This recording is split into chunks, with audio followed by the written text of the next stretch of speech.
Oh, what's good, my nephews and nieces? This is your favorite uncle, Uncle Demi, and today I have another special banger for you, right? Today we're going to talk about the revamp post scoring in NBA 2K25. But before we get into the video, make sure you drop a like, subscribe, as like of the video puts the video to the recommended, and of course subscribe and put you a noty game for my daily uploads.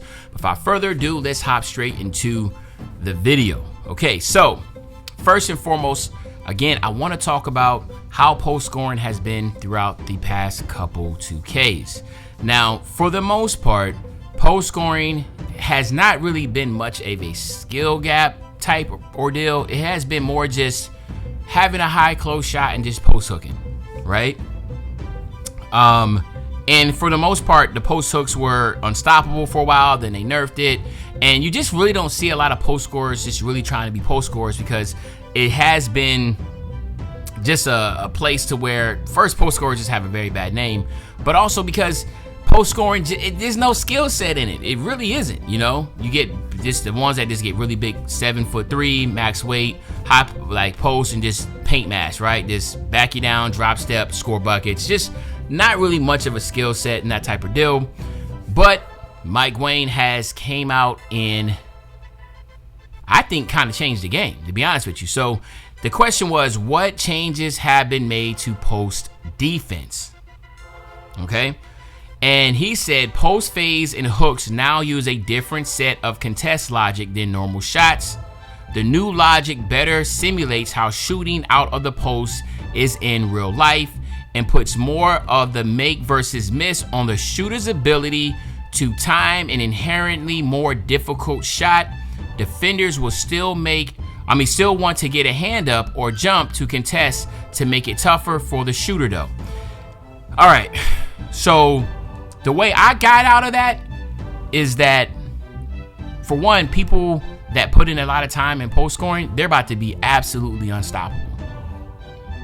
Just think about it. So the reason why I say that is because if it's predicated on the individual timing their shots, so if you got these comp guards that can just literally hit every single shot at 3-point line, them slightly contested, even heavily contested, like if your timing and you put enough hours into it, guards are unstoppable. Well, now I'll just get that same type of mentality and put it on post scorers now. If you really know how to do your post fades, you really know how to do them up and unders, you really know how to do those type of deals, and even though you have, even though those shots are pretty contested, if it's not blocked and you actually know your releases, you about to get a lot of shots that's going to go in. I don't really have, reason why I don't have an issue with that is because in the 1v1 in theater, they match you up on sizes anyway. I think the people that might have the biggest complaint will probably be in the stage where they have the 1v1 court at, and you're going to come across some centers. I think the last time centers were like completely just unstoppable was 2K19, if y'all remember that, man. Them pure post scorers in 2K19, they could shoot, they could do everything, and I mean they lived on the ones court, the twos court, you had the post lockdown type stuff. And again, I'm not really keen on how it was this year in the park because I really didn't play much of the park. But at times I went out there, you didn't see post scorers. I didn't think post scorers are just that prevalent. I hadn't seen them. But this might be the year that you actually start to see people that are making true post scorers, because now they'll be able to really be able to dominate, not just trying to paint mash and do post hooks, but really be able to just take advantage of the up and unders, the fades. The other aspect of that is that they added tons of animations when it comes to post fades, post hooks, whatever other animations you can get, hop jumpers. They added tons of those. And for me, when you start to add more and more animations to a certain skill set, you're going to find some really good glitchy, overpowered animations. I can't remember what hop shot it was that I used to take advantage of in 2K20. But yeah, man, 2K20, I remember I had a paint beast and I was going crazy with it. But again, all you had to do was manipulate the hop jumper, the post hop jumper, and then the post hook. you know, and it would be nice to be able to see the utilization of other animations. And I think that's going to happen here because, like Mike Wayne said, and I'll go ahead and read again, the new logic better simulates how shooting out of the post is in real life and puts more on the make versus miss on the shooter's ability to time an inherently more difficult shot. So it literally falls on the individual user of whether that shot goes in or not. Now, I'm not sure how dramatically that green window will close. That could be something that could, you know, obviously change my whole mindset right now. But the part about the defense was kind of like the after fact, because then he says defenders will still want to get a hand up or jump to contest to make it tougher for the shooter though, right? Almost like an afterthought, like, you know, nah, you want to cook up as a post scorer, you can cook up. Oh yeah, and a defensive player, if you want to jump at it, we recommend jumping at it though, you know.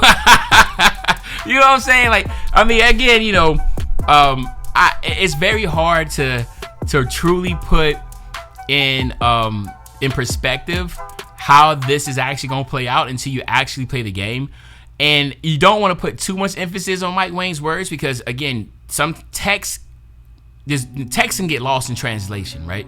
You know how it is if you with your texting your girlfriend or your boyfriend, whatever, and she was like, "What you mean, da da da?" And he was like, then you immediately call him, like, "Baby, I was just saying da da da." She was like, "Oh," and I was like, "Yeah, it's hard to be able to understand somebody's tone, mood, circumstances when you send text messages. So sometimes things get lost in translation." But to me, I felt like the whole defensive part was kind of like an afterthought, in my opinion. Right? A lot of this was all, most of the answer was all about just the post scorer being able to time his or her shot, and that's really what's predicated on the make or miss. So, in my opinion, I feel like, shoot, center's about to be toxic as hell. Like, they're gonna be really, really strong. And to me, I don't have a problem with that because at the end of the day, you know, more builds that's out there in the park, I'd be happy with. I can't even think of the last time I seen a post scorer on a 3v3 court. I don't even think when I played twos, I saw post scores. I didn't see post scores on the twos. And again, when I say that, I mean, I'm talking about you might see them every once in a while. But if you remember in 2K19 and 2K20, post scores were crazy. They were out there putting in work. And that's what I'm talking about. So if we see those again, that's great. You know, hopefully if there's a theater or a 1v1 court that you load up into and you have to wait, that is also just separate. You don't want to have a guard going up against the center. You know what I'm saying? So hopefully that is still separated. But for the most part, I think that center is going to be overpowered. Like, and I want to, you know, I don't want to say overpowered, but I think they're going to be pretty OP. But y'all let me know in the comment section what y'all think. Do y'all think that, you know, what Mike Wayne is saying? What kind of feeling did you get out of that when you read this statement? Does it seem like, hey, if it's just solely on me, you know, learning my releases, and defense is more of an afterthought, doesn't that sound like center's gonna go crazy or not? So let me know in the comment section. But other than that, it's your favorite old head Uncle Dimmy. I'll be back really, really soon with the banger, man. You know, when I say back soon with the banger, you know exactly what I'm talking about. I'm talking about tomorrow, man. I'm out.